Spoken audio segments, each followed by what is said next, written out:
Bonjour à tous et bienvenue dans ce nouvel épisode de Fan Club Podcast. Oui, oui, oui, le meilleur épisode, le meilleur podcast pour les fans. Hein. Bon, mon intro elle est toujours à revoir en vrai, mais bon, c'est pas grave. En ce 42e épisode, j'ai envie de raconter un petit peu ma vie.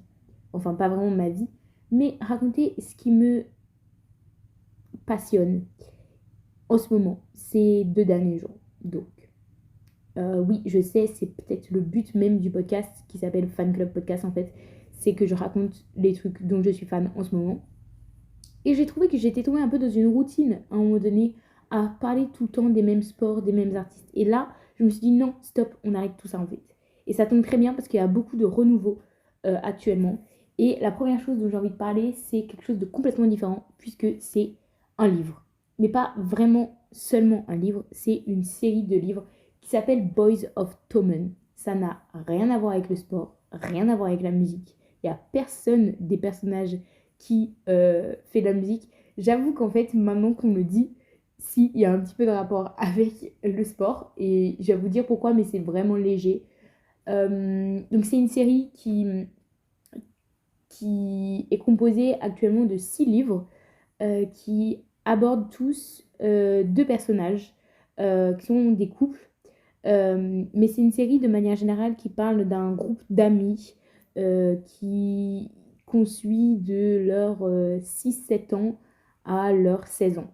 Chaque livre est dédié à un duo, comme je l'ai dit, à un couple euh, qu'on va suivre pendant une période de leur enfance et de leur adolescence.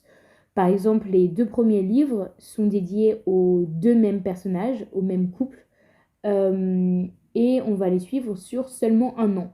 Mais ensuite, le troisième et quatrième livre, on va suivre vraiment sur une période de 10 ans le couple.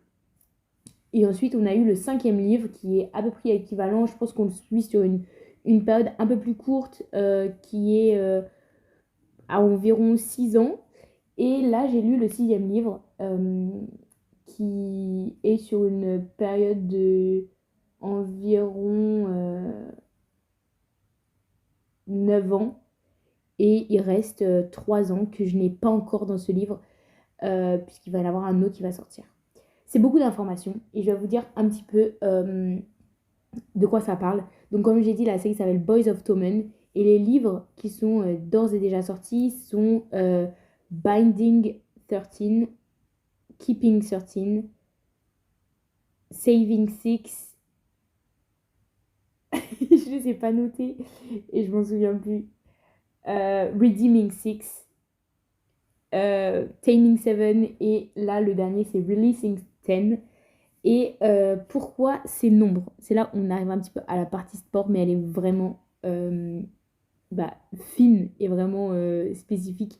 Mais en fait, il se trouve, comme j'ai dit, que ça parle de couple. Donc à chaque fois, on suit 2 personnages, une fille et un garçon, avec une double POV. Et il se trouve que les garçons font toujours partie d'une équipe de sport, généralement l'équipe de rugby, mais aussi l'équipe de genre, je sais plus comment ça s'appelle, le truc, le sport irlandais là, avec un peu des lacrosse, mais c'est pas du lacrosse, enfin, c'est un peu chelou comme truc, mais voilà.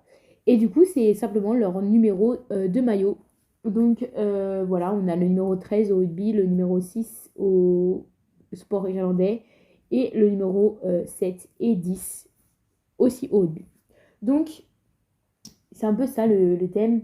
Et vous vous dites, ok, ça m'a l'air d'être un peu genre young adulte, un peu une série pour les adolescents, mais pas réellement. Parce que cette série, elle est très dure à lire.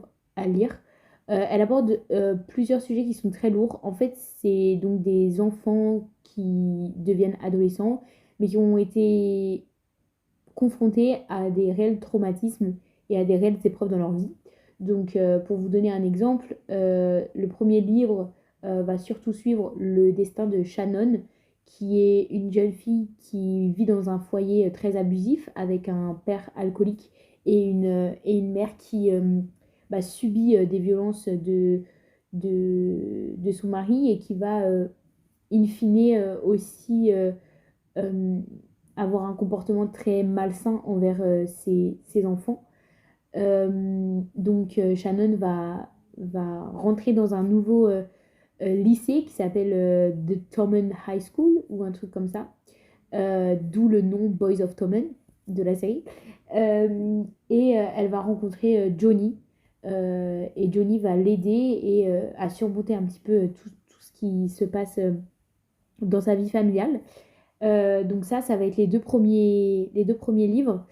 Euh, et puis les troisième et quatrième livres vont être autour de plutôt Joey, qui est le grand frère de Shannon, donc qui est confronté à la même situation, mais Joey, on va le suivre depuis bien plus longtemps que Shannon, puisque l'histoire commence quand lui, il a 6-7 ans, je crois, et on va suivre son chemin vers l'addiction. Il va rencontrer donc Ifa, qui est sa, sa première fille, dont il est tombé, sa première amoureuse en fait. Et, euh, et il va y avoir beaucoup de péripéties dans leur histoire aussi, euh, à cause de cette addiction, mais à cause de d'autres situations dont je n'ai pas envie de parler parce que bah, évidemment je vais vous spoiler sinon. Mais voilà. Donc on va les suivre ensemble. C'est aussi une histoire, pour moi, c'était sans doute celle qui m'a le plus choquée. En fait, peut-être que je reviendrai ensuite sur les détails, et voilà, mais elle m'a vraiment tordu l'esprit, cette histoire, en tout cas ce duo, ce couple. Et ensuite, le troisième couple qu'on découvre dans Taming Seven, c'est l'histoire de Gypsy et Lizzie. Non, Gypsy et Claire. Donc Gypsy, lui, a perdu sa petite sœur et son père lors d'un accident de bateau quand il était très jeune. Il est resté traumatisé avec ça. Et il a un autre traumatisme dont je ne veux pas évoquer puisque ça vient... En fait, on l'apprend. On découvre qu'il a un autre traumatisme, mais on apprend ce qu'est ce traumatisme plus tard dans le livre. Donc c'est vraiment quelque chose, une enquête, quelque chose qu'on se demande pendant tout le livre, donc je ne vais pas vous le dire. Euh, et, euh, et en fait, sa copine, qui est sa voisine et qui est vraiment bah, son amour d'enfance, il la considère comme quelqu'un de sa famille. Elle s'appelle Claire et elle est plutôt très joyeuse comme personnage. Mais il y a quand même des complications dans sa vie puisque son père est tombé en dépression suite au décès du père de Gypsy, puisque ils étaient meilleurs amis. Donc vraiment le premier événement du décès de la sœur et du père vont commencer le livre, vont mettre le contexte et à partir de là on voit vraiment comment ces deux enfants, vraiment très jeunes, peut-être âgés de 10 ans, euh, bah, essayent de lutter contre ça et s'entraider jusqu'à ce qu'on découvre la réalité du, du deuxième traumatisme de Gypsy. Euh, Ensuite, on a donc cette dernière histoire que j'ai découverte, c'est l'histoire de Yuhi, Hugues, on va l'appeler Hugues pour la facilité en français, et, euh, et l'histoire de Hugues et Lizzie. Donc Hugues est le frère de Claire, et d'ailleurs je ne l'ai pas dit, mais le lien entre l'histoire de Claire et Gypsy et les autres histoires précédentes, c'est que Gypsy est en fait le meilleur ami de Johnny. Donc voilà. Et Hugues et Lizzie sont aussi deux âmes sœurs, de genre premier amour, qui commencent à être best friends et qui, vers 10 ans, officialisent leur relation et deviennent bah, un vrai couple.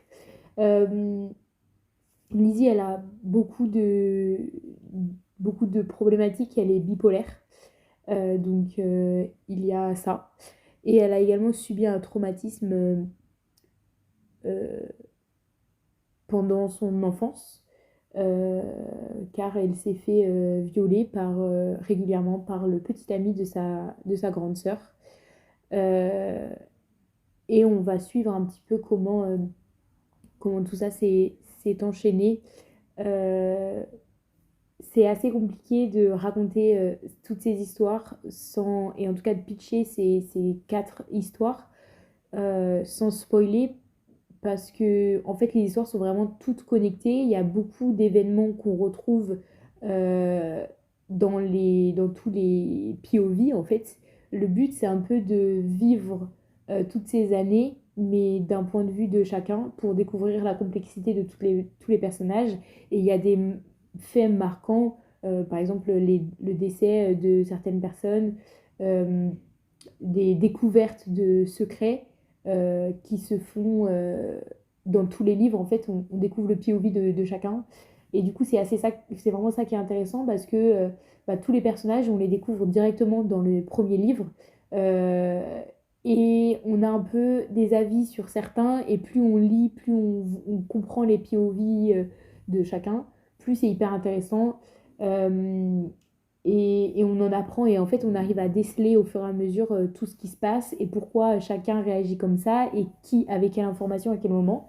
Et c'est ça qui me hante en ce moment, c'est justement parce que du coup je viens de finir le dernier qui est sorti au mois de mai, donc je suis un peu en retard, mais le dernier est sorti au mois de mai et je viens de finir de le lire.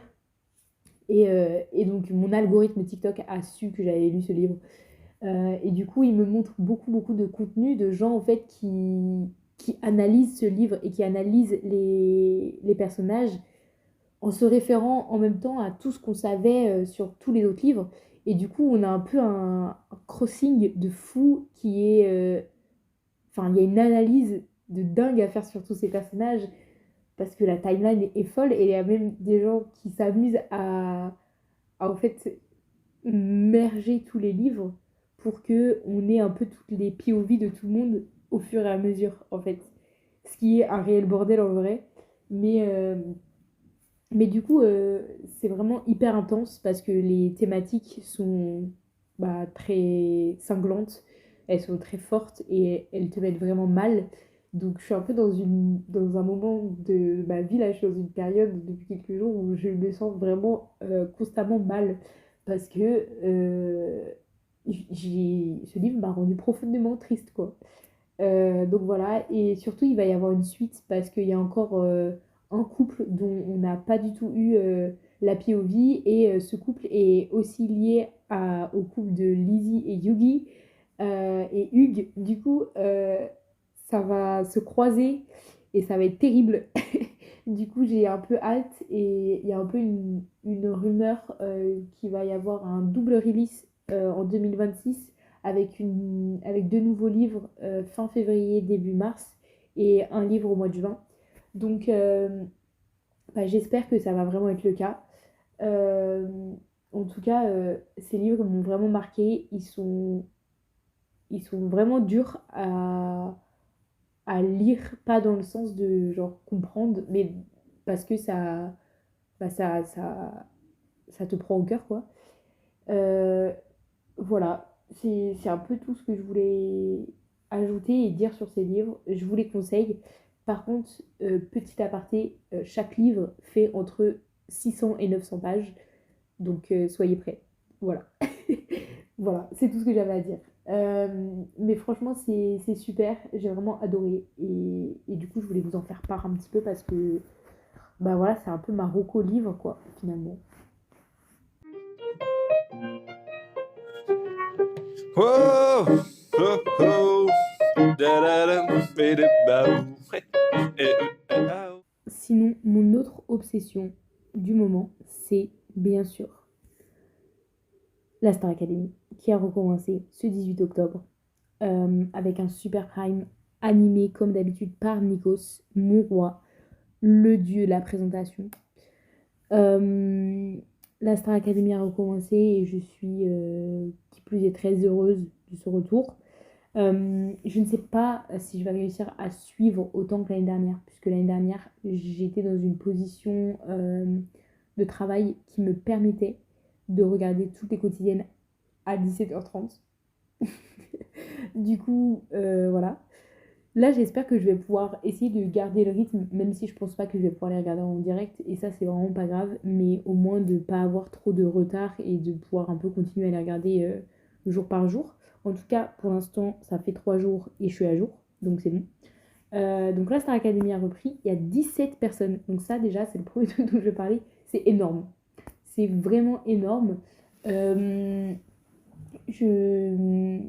je sais pas comment ils vont faire. Du coup, ça va durer hyper longtemps. Donc trop bizarre. Et voilà. Et tellement qu'ils sont beaucoup, du coup, ils font les évaluations lundi et mardi. Donc ils divisent en deux groupes, lundi matin et mardi matin. Donc ça, déjà, je trouve ça un peu perturbant. Voilà, peut-être je peux parler de mes favoris. J'avoue que j'ai pas du tout fait de prise de notes sur ça, mais moi j'avais fait une prise de notes pendant le premier Prime parce que je suis quelqu'un de très investi et j'ai besoin de savoir qui j'aime et qui je n'aime pas. Et pour l'instant, je dirais pas qu'il y a des gens que je n'aime pas. Il y a des gens que je préfère en tant que personnalité et il y a des gens que j'adore leur performance, enfin que j'accroche vraiment avec leur univers musical. Ou en tout cas, il y a des gens que je reconnais leur capacité vocale, mais dont je n'accroche pas encore.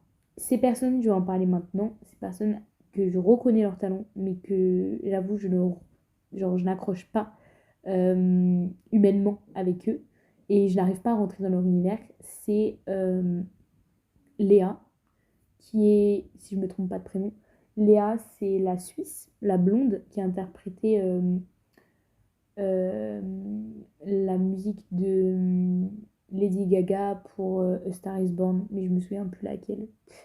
Euh, voilà. Elle, je reconnais qu'elle a beaucoup de talent, qu'elle a une super voix, mais je sais pas, j'arrive pas vraiment à accrocher avec elle pour le moment.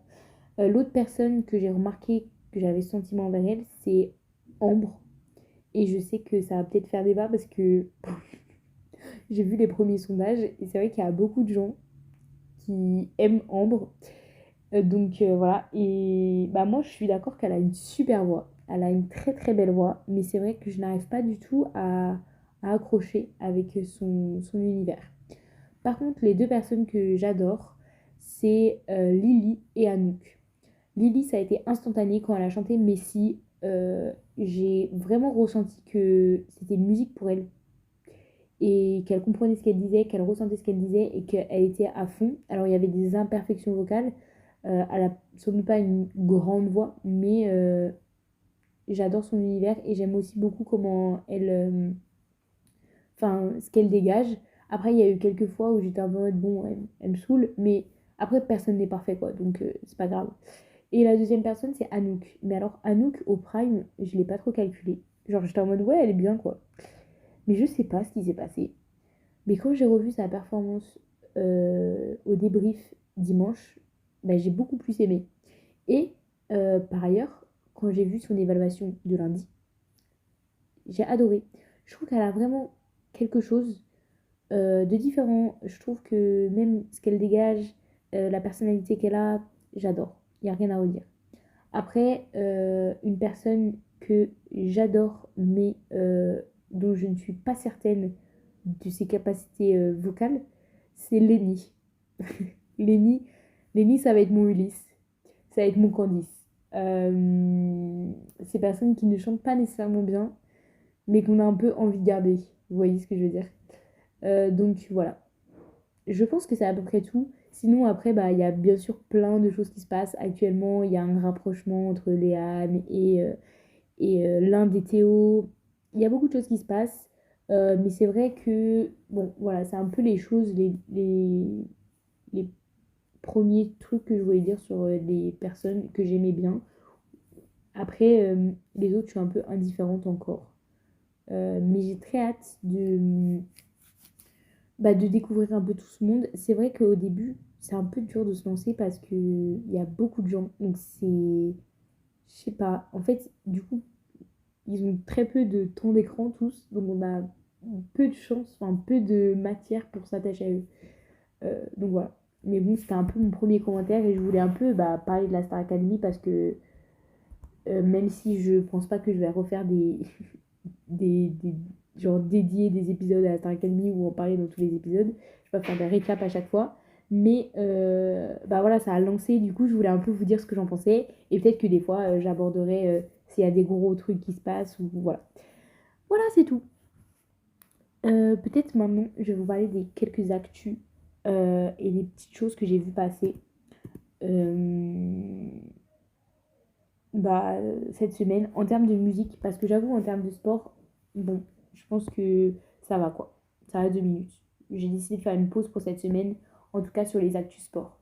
Donc, la première chose dont je n'ai pas parlé ces 2 derniers podcasts, mais qui est arrivé ce mois-ci, c'est que Louis Tomlinson, pour la sortie de son single Lemonade, donc ça je pense que je l'ai évoqué, il a commencé à faire de la promo et il a notamment fait un interview avec, je sais plus exactement le nom du podcast, je crois que c'est A Conversation with the CEO. Et en gros, c'est bah, un mec qui fait des podcasts avec plusieurs artistes, sportifs, entrepreneurs, etc., qui sont assez longues et assez bien faits. Et il a parlé de beaucoup de sujets, donc sa vie personnelle, notamment le décès de sa mère, le décès de sa sœur, la fin des One Direction, son lancement seul, enfin, en carrière solo. Donc il a parlé de beaucoup de choses, il a parlé aussi de Liam et son décès, donc voilà. Et il a évoqué plusieurs trucs qui a un peu bouleversé parfois la fanbase des One Direction parce que en fait à la fois il y avait une impression positive que même s'ils se sont tous séparés, ils continuent d'avoir le même storyline. Donc c'est assez rassurant parce qu'ils sont tous très bienveillants les uns vers les autres.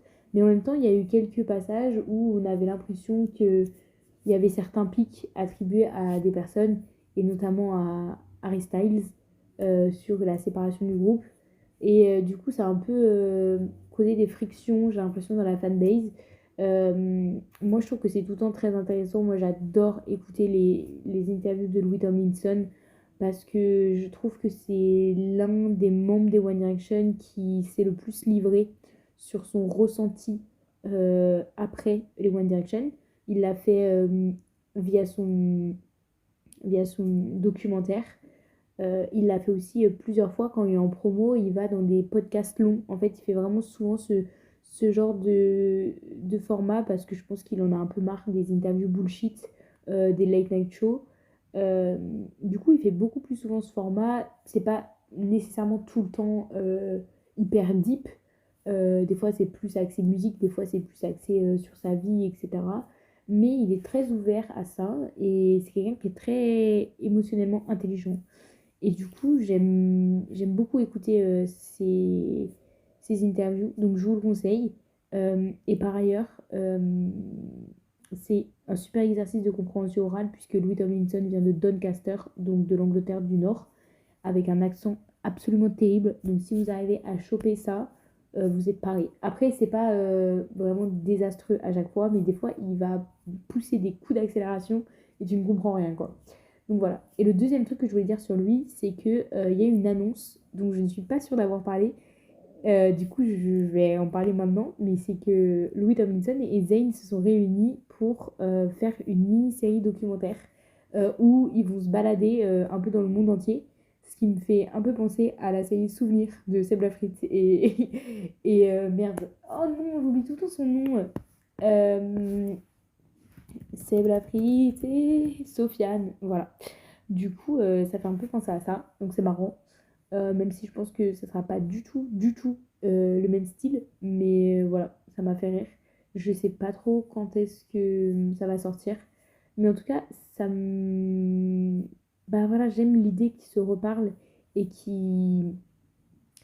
voilà, qui se demandent leur avis mutuel sur leur musique, etc. Ça me touche, ça me touche. Donc ça, c'est le premier truc. Et en parlant de Zayn, il a sorti une nouvelle musique avec Jizo ou Jizou. En fait, je sais pas trop comment ça se prononce. Mais, euh, mais en tout cas, il a sorti cette nouvelle musique. Et moi, ce que j'ai compris, c'est que c'était assez marrant qu'ils aient fait une musique ensemble, puisque tous les deux, ils faisaient partie d'un groupe.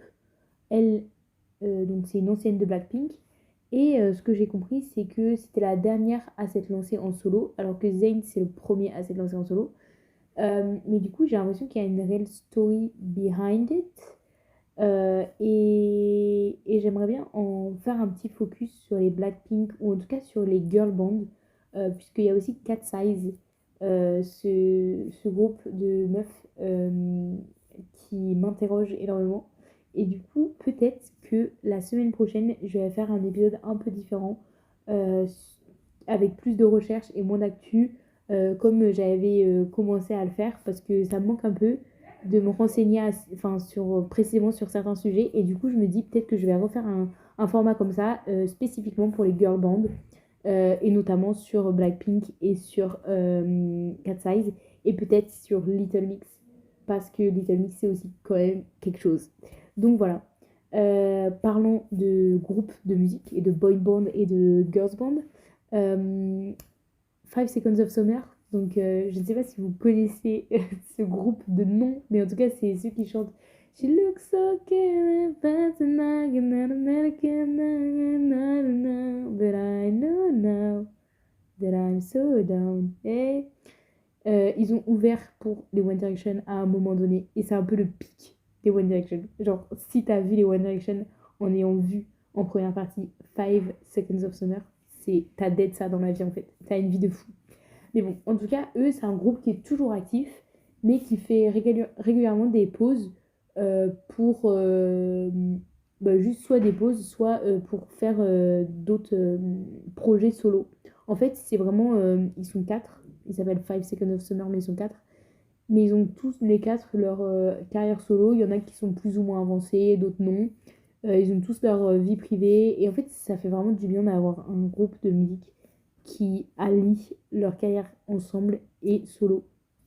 Genre vraiment, j'ai pas de connaissance d'un groupe si connu, entre guillemets, qui continue de faire ça.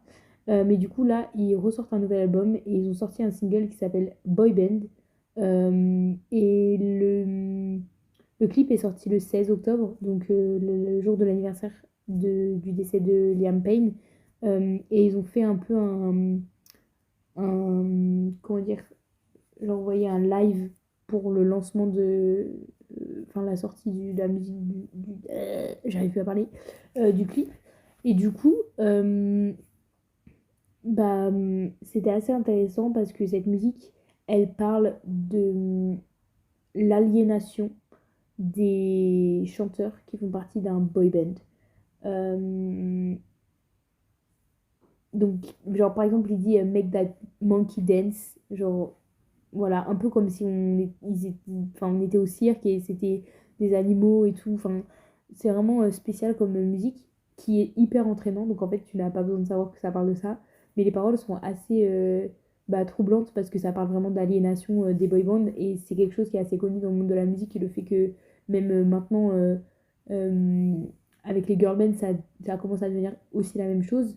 Mais les boy bands, c'est vraiment historique que on retrouve un peu cette aliénation, ce marketing, genre chacun correspond à un persona et ils font tous la même chose. En fait, c'est un objet marketing de fou d'être un boy band et du coup, c'est terrible à vivre. Et Liam, le décès de Liam, c'est en partie un dommage collatéral de cette aliénation que les membres de boy band subissent. Et du coup, c'était très touchant et très bah, euh, enfin, représentatif. Pas représentatif n'est pas le bon mot, mais en fait, c'était vraiment concordant et bien fait que ça tombe sur l'anniversaire du décès de Liam. Je pense que c'était pas fait au hasard. Donc voilà. Et ça me fait penser que sur ce sujet-là, il y a la série Culte qui revient avec une saison 2 qui, elle, va parler des Backstreet Boys. Non, des 2B3. My bad. Comment je peux confondre les deux? Je ne sais pas. Mais du coup, j'ai un peu hâte de voir ça aussi parce que c'est vraiment cette thématique. Donc voilà. C'est tout pour les actus. Whoa, oh, oh, da-da-dum, bidi-bow. Hey, eh, oh. Mais par contre, je voulais parler d'autre chose. c'est que nous sommes le 23 octobre quand je sors cet épisode. Et je voulais prévenir tout le monde que la semaine prochaine, le 31 octobre, Spotify arrête de comptabiliser vos données pour faire le Spotify Wrapped. Je sais que je le dis un peu tôt, un peu tard, mais si vous voulez certains artistes dans vos, vos classements, dans vos top 5, n'hésitez pas à les streamer de fou, de les binger à fond. Sachez que moi, depuis une semaine, non, 10 jours, j'ai créé une playlist qui s'appelle SW 2025, Spotify Wrapped 2025. Et dedans, j'ai mis plein de musiques des artistes, genre des 3-4 artistes que je veux absolument dans le top 5. Et je les écoute en boucle. J'écoute cette playlist en boucle et j'ose espérer que je les aurai. Je vais vous les dire maintenant comme ça, il n'y aura pas de triche. Mais je suis en train de manifester pour qu'il y ait Fleetwood Mac, Olivia Dean, Delwater Gap, René Rapp et je crois qu'il y a quelqu'un d'autre. Attendez, que je vérifie. Mais je sais plus, mais je pense que c'est tout parce qu'en fait sinon c'est pas très cohérent, genre je peux pas en avoir mis beaucoup plus parce que ah si, il y a Somber, bah oui logique, j'ai Somber, Olivia Dean, Delwater Gap, Fleetwood Mac, René Rapp, Théodora. Bon, ça m'en fait 6. On verra bien qui sera la personne qui sera dégagée de ce top 6. Donc, j'ai très envie qu'ils y soient tous. Enfin, que mon top 5 soit composé de ces personnes. J'espère qu'il n'y a pas d'autres gens qui vont se glisser. Le plus probable des personnes qui peuvent se glisser, c'est Sabrina Carpenter. Elle peut venir. Et en fait, le but, c'est un peu que j'esquive le fait que Sabrina Carpenter soit dans ces gens. Parce que c'est bon, en fait. Elle y était déjà l'année dernière. Donc, c'est fini. C'est ciao. Également, sachez que je me restreins d'écouter les musiques de Taylor Swift de son dernier album parce que je ne veux pas qu'elle se retrouve dans mon Spotify Wrapped. Donc, je commencerai à bien réécouter l'album de Taylor Swift qu'à partir du 1er novembre quand je serai sûre que ça ne sera pas comptabilisé. Voilà, sachez-le. Voilà, c'est des petits tips. D'ailleurs, ça me fait également penser, en parlant de playlist Spotify, l'automne-hiver arrive. Est-ce que vous voulez que je sorte un épisode sur la playlist, enfin ma playlist d'automne? Je sais que vous aviez vraiment bien aimé ma playlist du printemps parce que c'est l'un des épisodes, enfin c'est l'épisode le plus écouté du podcast, de vraiment assez loin en fait. Du coup, bah, je me dis que ça serait sympa que j'en fasse une. Peut-être la semaine prochaine ou peut-être plutôt au mois de novembre. Parce que c'est vrai que moi, je pense au mois d'octobre, je vais pas encore avoir commencé ma playlist automne-hiver. Parce que là, en vrai, il commence tout juste à pas faire beau. Du coup, il faut que je tâte le terrain un peu et que je trouve les bons artistes pour après vous pondre la playlist de rêve. Donc, ça sera sans doute pas celui de la semaine prochaine, mais peut-être celui de la semaine d'après. Voilà, c'est tout. C'est tout ce que j'avais à dire concernant Spotify. Peut-être je peux vous laisser sur ma to-do list de cette semaine. Ma to-do list va être composée de plusieurs événements sportifs. Non, en vrai, non, pas tant que ça. La première chose, c'est que je vais regarder le Master 1000 de Paris qui va commencer ce week-end et je vais le regarder de manière très attentive. Il va être diffusé sur Eurosport. Et pourquoi je vais le regarder de manière très attentive? C'est tout simplement parce que jeudi, je vais voir les huitièmes de finale. Je vais avoir l'occasion de voir 2 matchs. Donc j'ai très très hâte. Vous vous en doutez bien. Et j'espère que je vais avoir l'occasion de regarder des matchs qui en valent la peine. Ma déception, c'est que ni Djokovic ni Sinner ne seront là. Donc je suis left out avec Carlos Alcaraz, Alexander Zverev et Fritz. Ce qui me pose pas tant de problèmes à part pour Alexander Zverev. Donc moi je prie pour que ça soit un match Fritz contre Alexander Zverev. Comme ça, je vois Alexander Zverev se faire laminer en direct puisque Fritz a absolument des stats insane contre ce gars. Donc voilà, c'est le seul truc qui pourrait me rendre un peu heureuse de voir Zverev. Sinon, je ne veux pas le voir ce gars. Si je le vois, je crierai Justice for Belinda. Yeah. Go fuck yourself, diabetic pussy. Bref, le Master 1000 à suivre. Bien sûr, on a encore un petit week-end de F1, je crois. Sinon, niveau série sport, je vais suivre Face Off Inside the NHL. C'est sorti la semaine dernière et c'est le même principe que Drive to Survive pour la Formule 1 et Breakpoint pour le tennis. Mais bah, du coup, c'est pour le hockey. Et j'ai regardé la saison 1, j'avais adoré. Du coup, bah, je vais regarder la saison 2 cette semaine, je pense. Je vais bien sûr continuer à suivre la Star Academy. Et sinon, je vais écouter l'album de Tame Impala, qui apparemment, d'après les critiques, est l'un des meilleurs albums de ces dernières années.